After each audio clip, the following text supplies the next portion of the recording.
Hello friends, मैं हूं आपके सामने गौरव मिगलानी। इस वीडियो में हम अब ये स्टडी करने जा रहे हैं कि मैनेजमेंट की थॉट्स कब कब आई हैं, मतलब जो अप्रोचेज है मैनेजमेंट की उसने कब कब जन्म लिया। तो मैनेजमेंट की अप्रोचेज में हमारे सामने तीन टाइप्स की अप्रोचेज हैं, जिसमें सबसे पहले है हमारे सामने क्लासिकल अप्रोच। क्लासिकल अप्रोच का कब आना हुआ? 1900 में, 1900 में। इसके बाद approach I knew classical approach I है 1930 के आसपास, जिसके बाद मॉडर्न अप्रोच ने जन्म लिया, दैट इज 1950। इन तीनों अप्रोचेज में क्या डिफरेंस है, मैं आपको एक छोटी सी बात से ही क्लियर कर देता हूं। क्लासिकल अप्रोच में फिजिकल रिसोर्सेज के ऊपर ज्यादा फोकस किया गया। फिजिकल रिसोर्सेज को लेकर क्या प्रॉब्लम्स आती हैं, उनका क्या सॉल्यूशन होगा, ये सब यहां पर डिस्कस किया गया है क्लासिकल अप्रोच में। नियो क्लासिकल अप्रोच में यह बताया गया है कि इंसानों को लेकर, ह्यूमन रिसोर्सेज को लेकर क्या प्रॉब्लम्स आती हैं और उनका क्या सॉल्यूशन होगा, वो सब यहां पर डिस्कस किया गया। पर मैनेजमेंट के सामने, मैनेजर्स के सामने क्या प्रॉब्लम्स आती हैं, कितनी बड़ी बड़ी प्रॉब्लम्स आती हैं, उनको कैसे सॉल्व किया जाए, उसका समाधान, उसका सॉल्यूशन आपको मॉडर्न अप्रोच में स्टडी करने को मिलता है। यस, मैं फिर से ये तीनों अप्रोचेस को कंक्लूड कर देता हूं।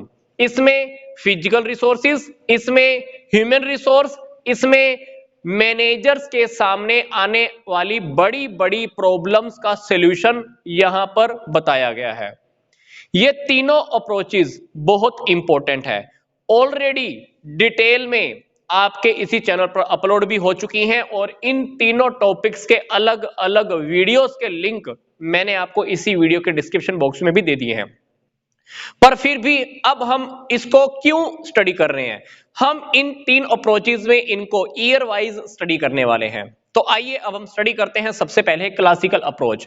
क्लासिकल अप्रोच में रियलिटी में तीन अप्रोचेज हैं, जिसमें सबसे पहले है हमारे सामने साइंटिफिक अप्रोच, उसके बाद है हमारे सामने एडमिनिस्ट्रेटिव मैनेजमेंट की अप्रोच, उसके बाद हमको स्टडी करना है ब्यूरोक्रेटिक मैनेजमेंट की अप्रोच। तो सबसे पहले हम स्टडी कर लेते हैं ये साइंटिफिक मैनेजमेंट की अप्रोच क्या है। साइंटिफिक मैनेजमेंट की अप्रोच में, साइंटिफिक मैनेजमेंट की अप्रोच में हमें चार पर्संस को स्टडी करना है। सबसे पहले हमारे सामने है F W. Taylor, Frederick Winslow Taylor. I think इन सब के बारे में हम सब जानते होंगे। इन्होंने जब एक फैक्ट्री में काम स्टार्ट किया तो ये एक छोटे से इंप्लॉय थे। 6 साल की कड़ी मेहनत के बाद ये मेन इंजीनियर की पोस्ट के ऊपर चले गए। 6 साल के अंदर इन्होंने ये देखा कि एक इंप्लॉय को जितना काम करना चाहिए वो उतना काम नहीं करता। रीजन बहुत सारे थे, तो उन्होंने काफी सारी स्टडीज की, एक्सपेरिमेंट किए, तो इन्होंने काफी सारे प्रिंसिपल्स भी दिए हैं। उन प्रिंसिपल्स को हम साइंटिफिक मैनेजमेंट के प्रिंसिपल्स भी कह सकते हैं। इनको हम फादर ऑफ साइंटिफिक मैनेजमेंट के नाम से भी जानते हैं। क्या? साइंटिफिक मैनेजमेंट के फादर के नेम से भी हम इनको जानते हैं। इनका एक रिसर्च पेपर भी इशू हुआ था, पब्लिश हुआ था 1903 में, जिसका नेम था शॉप मैनेजमेंट। 1911 में इनकी एक बुक भी पब्लिश हुई है, जिसको हम प्रिंसिपल ऑफ साइंटिफिक मैनेजमेंट के नाम से भी जानते हैं। अब इन्होंने कौन से प्रिंसिपल्स दिए, ये वीडियो मैं ऑलरेडी अपलोड कर चुका हूं। ये टॉपिक मैं आपको पहले से ही समझा चुका हूं, तो मैंने आपको उस टॉपिक का लिंक इसी वीडियो के डिस्क्रिप्शन बॉक्स में दे दिया है, आप उसे देखिएगा। फ्रेडरिक विंसलो टेलर के बाद साइंटिफिक मैनेजमेंट में ही हमें सेकंड पर्सन क्या स्टडी करना है, Frank and Lillian Gilbreth. Frank and Lillian Gilbreth दोनों हस्बैंड एंड वाइफ है। इन दोनों ने मोशन स्टडी की और टाइम स्टडी की। मोशन स्टडी और टाइम स्टडी। इन्होंने ये देखा कि हम कहां पर काम करते करते ज्यादा टाइम वेस्ट करते हैं, कहां पर एक्टिविटीज हम ज्यादा करते हैं, कौन सा काम कितने टाइम में पूरा हो सकता है। तो इन दोनों ने दो स्टडी की है, मोशन स्टडी, टाइम स्टडी। ये दोनों स्टडीज इन दोनों ने साथ मिलकर की हैं। अब मोशन स्टडी क्या है, टाइम स्टडी क्या है, ये भी मैं आपको इसी वीडियो के डिस्क्रिप्शन बॉक्स में छोड़ रहा हूं, अगर आप देखना चाहते हो तो जरूर देखिएगा। इसके बाद है हेनरी एलगेंट। हेनरी एलगेंट ने यह कहा कि जो इंप्लॉय ज्यादा काम करते हैं उनको ज्यादा सैलरी दो, जो कम काम करते हैं उनको कम सैलरी दो। डिफरेंशियल वेज सिस्टम किसका बनाया हुआ है? इन्हीं का बनाया हुआ है। डिफरेंशियल वेज सिस्टम भी अगर आप देखना चाहते हैं तो ये ऑलरेडी अपलोड हो चुका है, वो भी मैं आपको इसी वीडियो के डिस्क्रिप्शन बॉक्स में दे रहा हूं, आप देखना चाहें तो देख सकते हैं। साइंटिफिक मैनेजमेंट में हमको चौथा और सबसे इंपॉर्टेंट पर्सन स्टडी करना है, दैट इज हैरिगटन इमर्सन। इन्होंने जो प्रिंसिपल्स दिए वो दिए हैं 1912 में, 1912 में।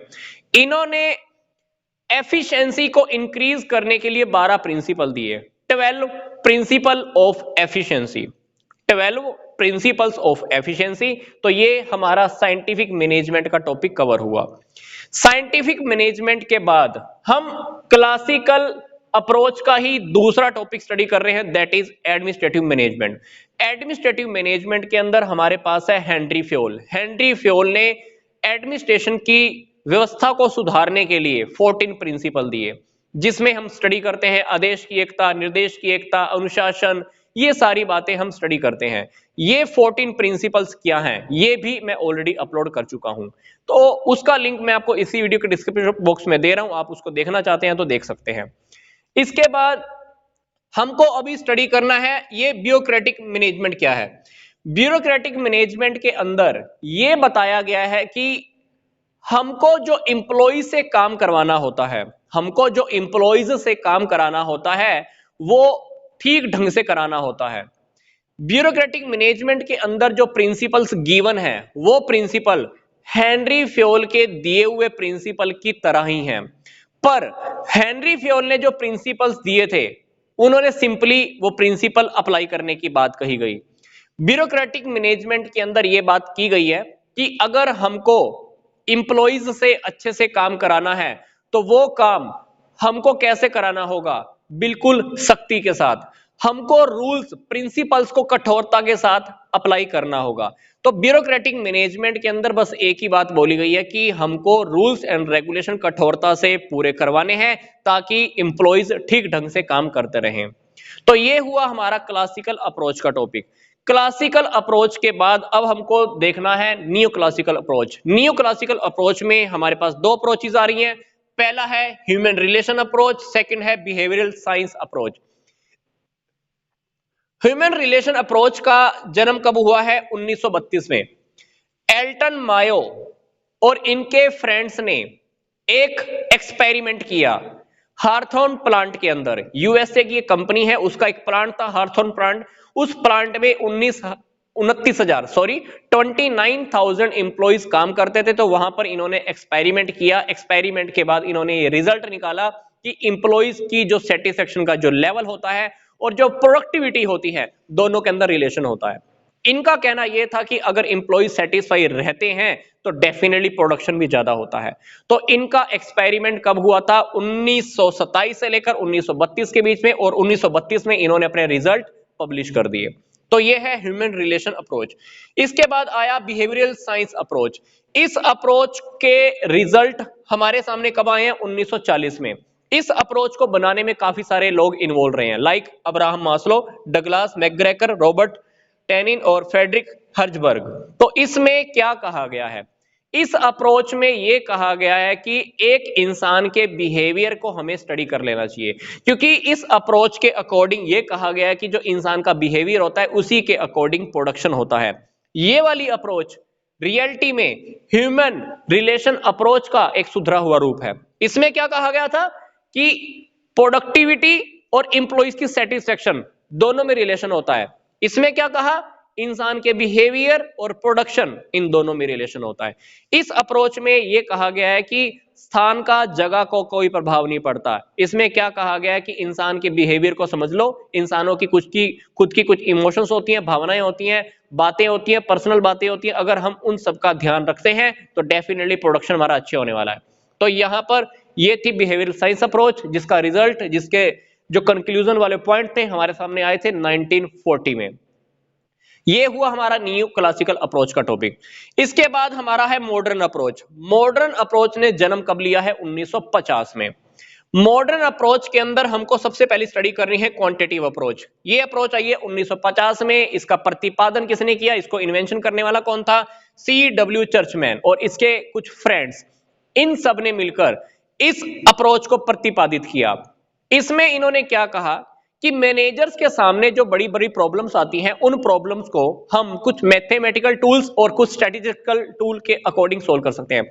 जैसे हमने देखे कि स्टैट में कुछ फॉर्मूलाज होते हैं, mean, median, mode, regression, correlation. तो इन्होंने बोला कि जो मैनेजर्स के सामने प्रॉब्लम आती है उन प्रॉब्लम्स को हम मैथमेटिक्स के बेस पर, स्टैट के बेस पर सोल्व कर सकते हैं। वो फॉर्मूले हमको कैसे अप्लाई करने हैं? कंप्यूटर के थ्रू। कंप्यूटर हमको जल्दी रिजल्ट देगा और मैनेजर्स को जो प्रॉब्लम फेस करनी होती है उनका सॉल्यूशन उनको बहुत जल्दी मिल पाएगा। इसके बाद है हमारे पास सिस्टम अप्रोच। ये आई 1960 में। किसने दिया? चेस्टर आई बर्नार्ड और हर्बर्ट ए साइमन ने। इन दोनों ने मिलकर इस अप्रोच को बनाया। ये अप्रोच कब आई है? 1960 में। तो इस अप्रोच के अकॉर्डिंग ये कहा गया है कि मान लीजिए कि ऑर्गेनाइजेशन एक सिस्टम है। अब ऑर्गेनाइजेशन के अंदर जितने भी डिपार्टमेंट होते हैं उन डिपार्टमेंट्स को हम सब सिस्टम कह सकते हैं। क्या कह सकते हैं? सब सिस्टम। अब सारे सब सिस्टम मिलकर इस एक सिस्टम के लिए काम करते हैं। तो इन्होंने सिस्टम अप्रोच में यही कहा है कि हम सबको मिलकर एक एफर्ट करना चाहिए कि सिस्टम का गोल, सिस्टम का ऑब्जेक्टिव पूरा हो जाए, मतलब ऑर्गेनाइजेशन का ऑब्जेक्टिव पूरा हो जाए। जैसे पूरी दुनिया एक सिस्टम है, हम सब सिस्टम, ये पूरी दुनिया हम सबसे मिलकर चल रही है। तो कहीं ना कहीं हम सब मिलकर एक सिस्टम का हिस्सा है, एक दुनिया का हिस्सा है। तो उसी तरह से ये अप्रोच इन्होंने यहां पर बताई है। तो उन्होंने यही कहा है कि हम सबको मिलकर काम करना चाहिए, सारे डिपार्टमेंट्स को मिलकर काम करना चाहिए उस एक ऑर्गेनाइजेशन के टारगेट को कंप्लीट करने के लिए। सारे सब सिस्टम्स का आपस में कोऑर्डिनेशन होना चाहिए। ये बात सिस्टम अप्रोच में कही गई है।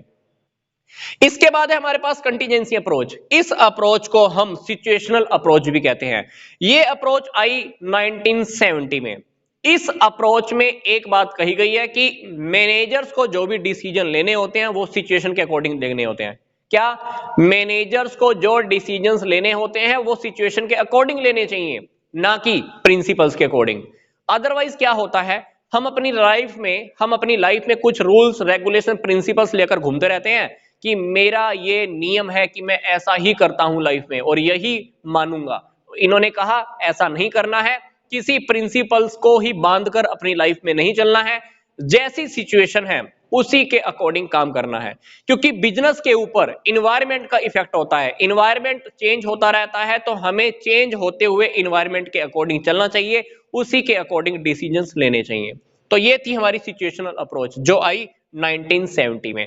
तो मैं वीडियो को खत्म करने से पहले एक बात फिर से कंक्लूड कर देता हूं कि 1900 में ये अप्रोच आई, ये 1930 में, 1950 में। बाकी के ईयर्स जो मैंने आपको अंदर जाकर बताए हैं ये सब ईयर्स भी आपके सामने दिए हुए हैं। तो वीडियो खत्म करने से पहले मैं आपको बस एक ही बात कहूंगा, इन तीनों अप्रोचेस की वीडियो ऑलरेडी अपलोड हो चुकी हैं। तो तीनों के लिंक्स मैंने आपको इसी वीडियो के डिस्क्रिप्शन बॉक्स में दे दिए हैं, आप उसे देख सकते हैं। तो यहां तक का वीडियो देखने के लिए आपका धन्यवाद।